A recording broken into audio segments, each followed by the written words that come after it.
Welcome back to MythCraft, an epic role-playing saga. Welcome back to these tutorials. This is our last tutorial for the game, and we're going to look at how to run monsters and how monster stat blocks work, kind of the anatomy of a stat block.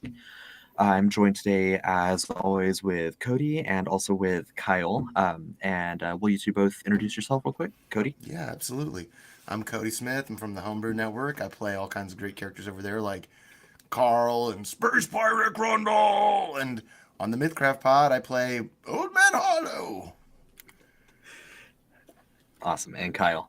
Perfect. Yeah. So my name's Kyle Schubert. I am fairly new to the network, but I am the new MC for MythCraft the podcast. Make sure you come check us out as well. Perfect. And I am Nathan. I'm the lead game designer here for MythCraft, and I'm the game master for Sanity Damage, which also has Cody in it. And I play Hildegard in the MythCraft the podcast. All right, so let's jump in and talk a little bit about not monster creation, but monster stat blocks. How to run them. We've got kind of a little diagram here using the adorable slag toad. Slag toad. Yeah. So at the top of the stat block, we've got the monster level, we've got monster tags, I mean, this one is a beast and an elemental. We'll look at a couple other examples a little bit later on.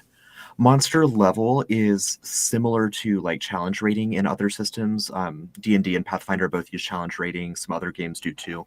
Monster level is a little bit more granular. So when you're designing like kind of an even balanced encounter, you want to see a monster level that is equal to about half your party's level. A single slag toad has a monster level of 2. So it would be a good challenge for 2 level 2 party members, or maybe 4 level 1 party members.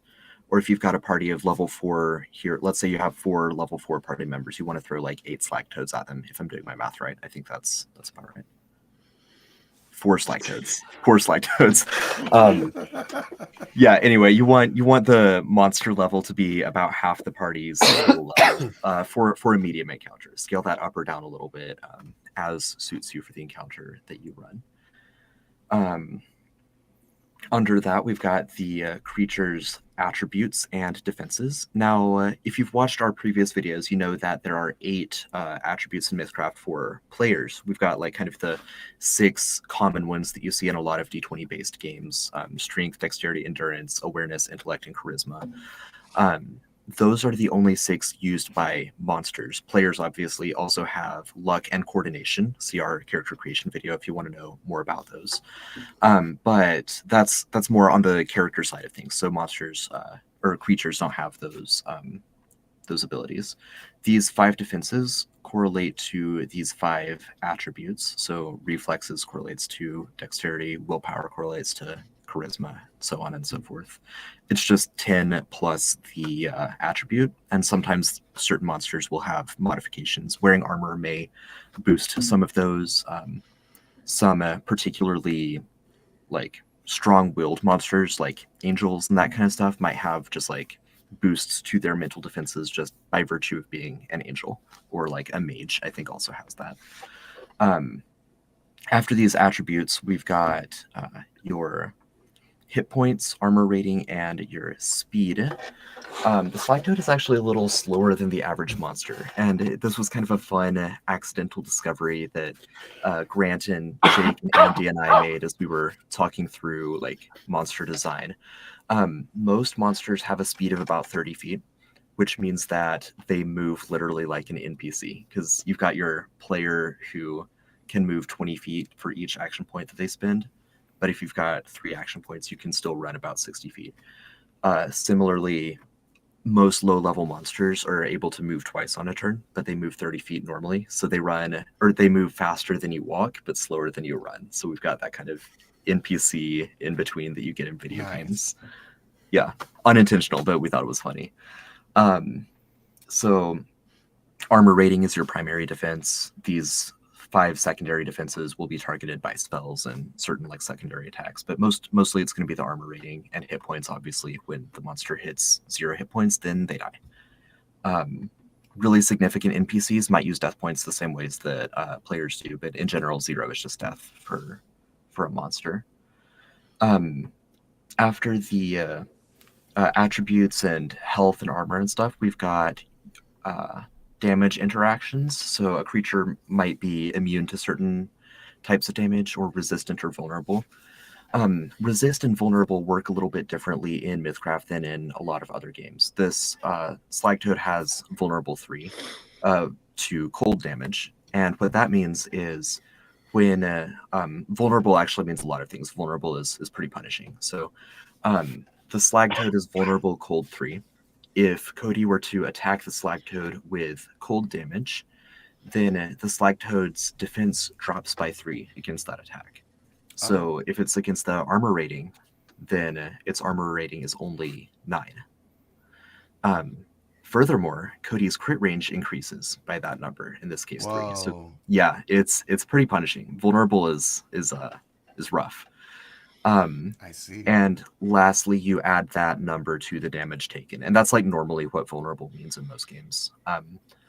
Contrarily, or on the other side, resist isn't quite as like punishing or protecting. It doesn't have quite as much that goes into it. If this creature were resistant to fire 3, let's say, instead of just immune to fire, then it just boosts its armor rating by that number, or any of its defenses by that number. So if Cody throws a fireball at it, then its armor rating would be 15. Now, if it gets hit, it still takes full damage.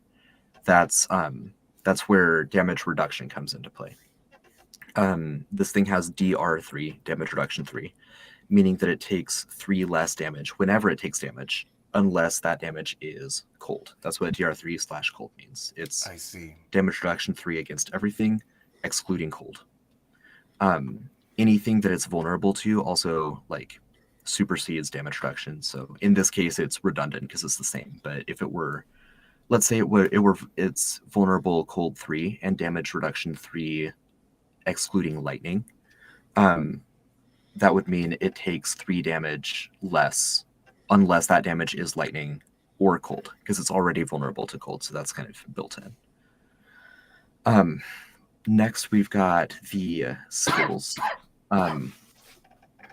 Many monsters don't have skills. Many monsters, especially like NPCs, have a lot of skills, because that's like a big part of MythCraft. There's a lot more skills than in other role-playing games. So they're in parentheses, it'll just remind you what type of attribute that uses.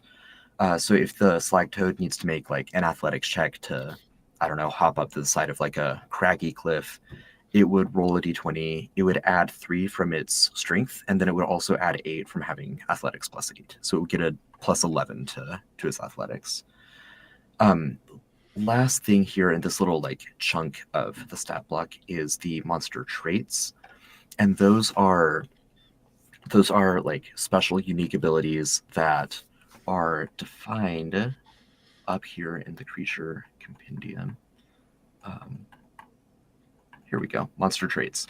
So there's a handful of different traits, and they all just mean the same thing. They're just like keywords. You've got like Iron Will, a creature can't be frightened or shaken. You've got Steel Mind, a creature can't be charmed or enthralled. Different keywords that represent abilities that monsters have. Just they're generic enough that a lot of different monsters might share them. Regen, which I believe the Slagtoad has here, is just hit points that it regains at the start of its turn. So it's pretty tough to kill. It doesn't have a lot of hit points, but it regains 5 on each of its turns.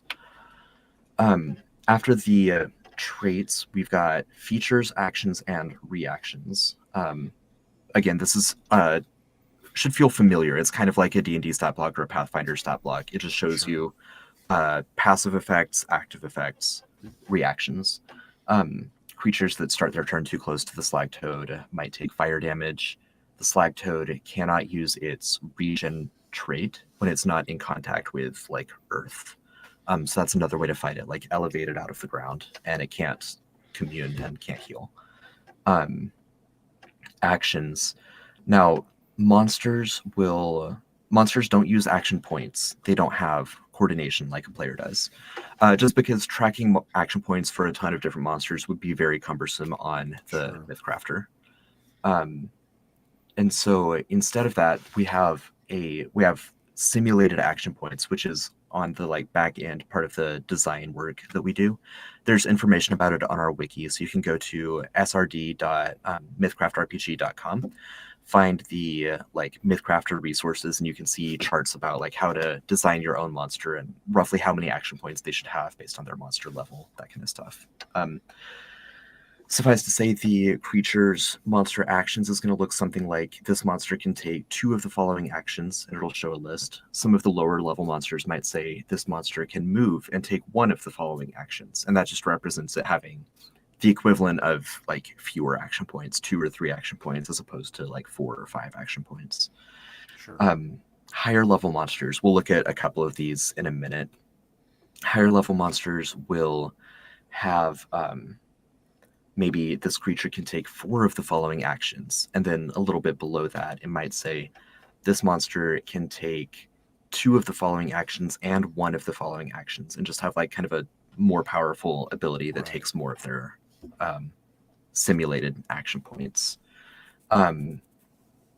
Shows, you know, your attack bonus, your damage, all of that is pretty standard TTRPG affair. And we've got reactions. A lot of monsters have the opportunity to set up for reactive abilities, like this slag toad, where it can, on its turn, it can pursue.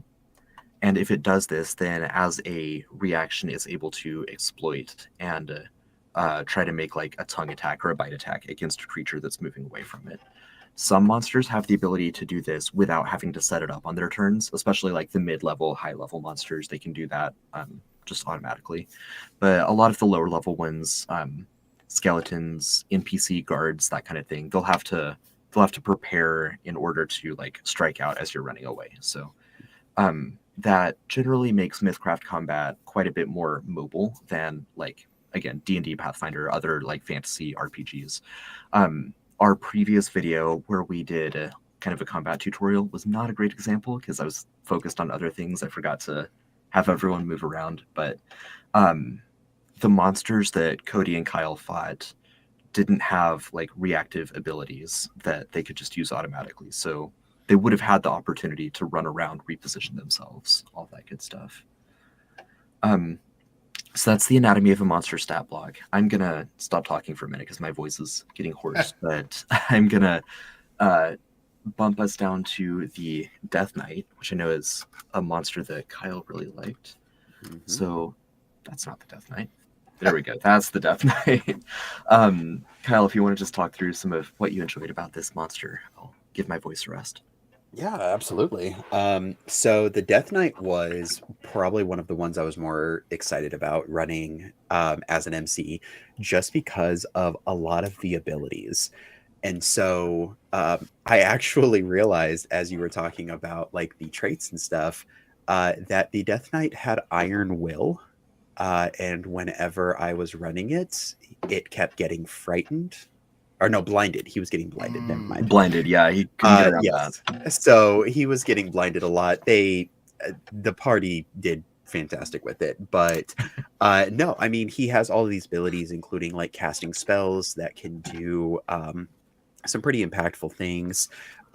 Could take multiple actions per turn, 5 actions on some of his lists, and even like 3 actions for more powerful things like kind of an unholy retribution type thing, which deals more damage, using different spells that can kind of control the battlefield and what he can do. And then he doesn't have to set up for his exploit. He can just hit anyone who tries to run away from him. It's fantastic. And then with his stats being so high too, it was pretty phenomenal. So I absolutely loved it for a higher level. With like the resist physical 3, so all physical damage required 3 higher in order to hit. I absolutely loved it for a higher level party for sure.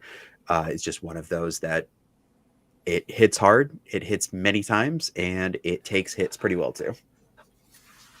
Yeah, and that's actually a great example. Unholy Retribution and Decree, those more powerful abilities, they also have a recharge feature. So if it's used it, then if it's used the ability, then on the start of its next turn, it would roll a d6, and on a result equal to or greater than that recharge number, then it gets its ability back.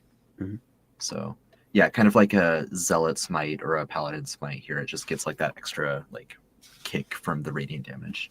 For sure. Let's see. I've got a couple others I can show. Just give a little spread of examples here. I'm going to show the Fleshling. These two fought that in the encounter that we ran in our previous video. Yeah. Yeah, this art, you see like the rib cage is bent backwards.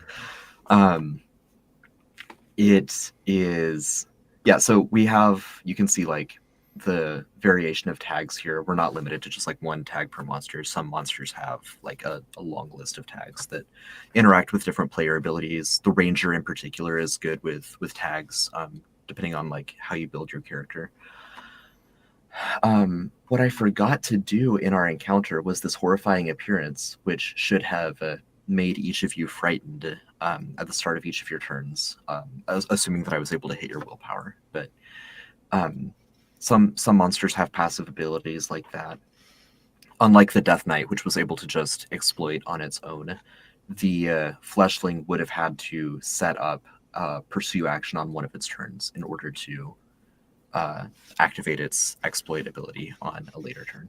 Exploit is like when a creature moves away from you, you get to attack them. It's attack of opportunity, opportunity attack, whatever. It's that familiar mechanic that can lock someone down and keep them close to you. Let's see, Cody, did you have one you want to look at? I know you haven't fought as many of them, but there's a monster name that I don't have a super out. ton of experience with all the monsters in MythCraft. Yeah.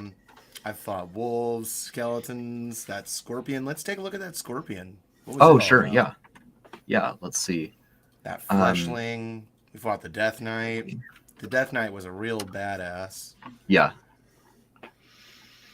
Yeah, here, so the Clickiri, they're like all manner of society. You know, you've got your builders, your warriors. The Scorpion is one such warrior. It's just a specialized, it's got that like stinger and the caustic spit. This one could have exploited without setting it up. It is a much higher monster level. I mentioned in our previous video, like I should have just had you guys fighting just that. That would have been like a medium encounter, but and against just that, you guys would have walked away. One of you might have been bloodied, but you wouldn't have been too bad off. Medium encounters, you know, yeah, you fight 4 to 8 medium encounters over the course of a day, and you should be okay. You should be fully tapped on resources after that, but you'd make it through that. This is fun. It can telepathically communicate with other Clickiri of any kind within 200 feet of it. So it's got like kind of that hive mind ability. Nice. And I don't think either of you hit it with sharp. Sorry, my mouse is going crazy. With sharp damage during the fight, but if you had it, then it's like acidic blood would have spurted out and damaged you as well. So some of the monsters certainly have like unexpected surprises like that. And obviously this is like a newer game where your players aren't always going to know exactly like what to expect. They haven't read through the whole monster manual yet, creature compendium. So so there's definitely a lot of like fun surprises in here to throw at them. I don't think we'll look at it in too much detail, but just to tease one more that I really like. We've got the Ice-Skeeto. And the eyesore of Ice-Skeetos, which is just a swarm of them. And this beautiful art by one of our artists that just represents it. It's got like the, what do you call it? The optic nerve that is also a proboscis. So yeah, it just like buzzes right up to you. It's like the size of a grapefruit to maybe the size of a human head, but it's just this eye with mosquito wings. Has tactical advantage against a creature that is bleeding or bloodied. I forgot to mention TA and TD in our combat video. It came up a couple times, but tactical advantage is just +1, tactical disadvantage is -1, but they are cumulative, so you can get a lot of different sources off them, from flanking or from knocking a creature prone and attacking it with a melee weapon, that kind of stuff. So a lot of interplay with positioning there. Anyway, back to the Ice Skeeto. It's because it is a big eye, it has the unerring mind and vigilant traits, which actually lets it see things as they really are. Like, it sees through illusion magic. I can't remember for sure. I think it sees invisible creatures. Do you happen to know, Kyle? Have you read through that recently? I have not read through it recently, but I do think that you might be correct. It's pretty decent ability. I know that much. Yeah. And vigilant is just, it can't be surprised. Like, while it's Mhm. sleeping and stuff, it's still aware of what's going on. Giant eyeball. Yeah, and then right. It's got this fun proboscis ability that on a crit, it regains its hit points, or it inflicts like a minor illness into the creature. The creature loses an eye is possible. So yeah, Yeesh. terrifying things to fight. I think it would be worse if the Yeah. eye fell out and then grew wings and started flying around and attacking you. I think that would be worse. That would be terrifying. Yeah, the Ice Skeeto progenitor. Look for that in our next creature compendium. Yeah, and then thank Kyle for that, because the Ice Skeeto progenitor and the Kyle Skeeto. Those are both The Kyle Skeeto, yeah. The Kyle Skeeto, yeah. Yeah. Yeah, I mean, that's pretty much it. You know, you've got I hope that the stat blocks are fairly intuitive. Definitely read through them a couple times before you run a monster, because, like, as I mentioned, there were a couple features I forgot in the encounter that I ran. So yeah, the beginning of the creature compendium has all of those traits laid out, so you can go back and reference them as you need to. That's creature stat blocks for you. So this has been a MythCraft tutorial, the last one of this series. We may be back with other stuff in the future, but for now, thank you so much for tuning in, and we'll be around. Go to actualplaypods.com to listen to any of our shows, including MythCraft the podcast, run by none other than Kyle himself, and join our Discord to chat with us directly. Tell us what monsters you like to terrify your players with. Based on the previous videos, tell us what character builds you enjoy, all of that. We would love to hear from you. So until next time, we'll see you later. See you later.